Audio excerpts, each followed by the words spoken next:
Hi hello friends. இன்றைக்கி என்ன பார்த்தீங்கன்னா கத்திரிக்காய் வறுவல் தான் பார்க்க போகிறோம். ஸோ கத்திரிக்காய் பார்க்குறதுக்கே நல்லா ஃப்ரெஷ்ஷாக இருந்துச்சு. ஸோ வாங்கிட்டு வந்தாச்சு. என் வீட்டுக்காரர் கேட்டார், கத்திரிக்காய் வந்து 120 ரூபா கொடுத்து வாங்குகிற ஒரே ஆள் நீயாக தான் இருப்ப அப்படின்னு.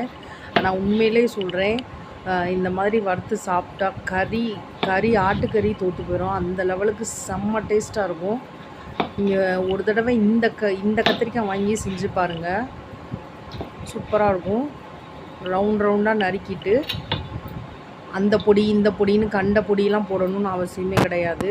நல்லா கழுவிட்டு கொஞ்சமாக மஞ்சத்தூள், நம்ம வீட்டில் இருக்கிற குழம்பு மிளகாத்தூள், அதாவது மல்லி மிளகா, சீரகம், சோம்பு எல்லாம் போட்டு அரைச்ச மிளகாப்பொடி இருக்கும்னா அதில் ஒரு 2 ஸ்பூன் போட்டு, உப்பு தேவையான அளவு உப்பு போட்டு நல்லா பிரட்டிட்டு ஒரு 2 நிமிஷம் இல்லை 3 நிமிஷம் அப்படியே விட்டுட்டு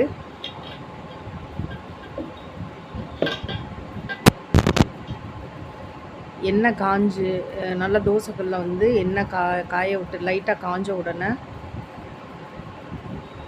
ஒன்று ஒன்றா எடுத்து வச்சு மீன் மாதிரி பொரிச்சா செம்ம டேஸ்ட்டாக இருக்கும். குட்டி தம்பிக்கு ரொம்ப பிடிக்கும். நடுத்தம்பி வந்து கத்திரிக்காயே தொட மாட்டார். ஆனால் சின்னவன் சூப்பராக விரும்பி சாப்பிடுவான். அதுவும் இந்த மாதிரி செஞ்சால் சூப்பராக சாப்பிடுவான். நீங்களும் இந்த மாதிரி வயலட் கலர் கத்திரிக்காய் கிடச்சா வாங்கி செஞ்சு பாருங்கள், செம்ம டேஸ்ட்டாக இருக்கும்.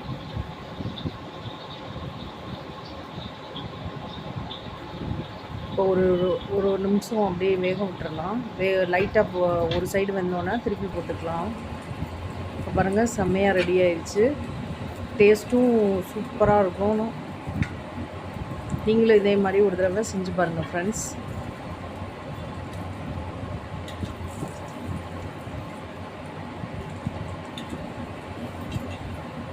உங்களுக்கும் இந்த வீடியோ பிடிச்சிருந்தா லைக் பண்ணிக்கோங்க. நம்ம சேனலை வந்து சப்ஸ்கிரைப் பண்ணிக்கோங்க. Thank you friends.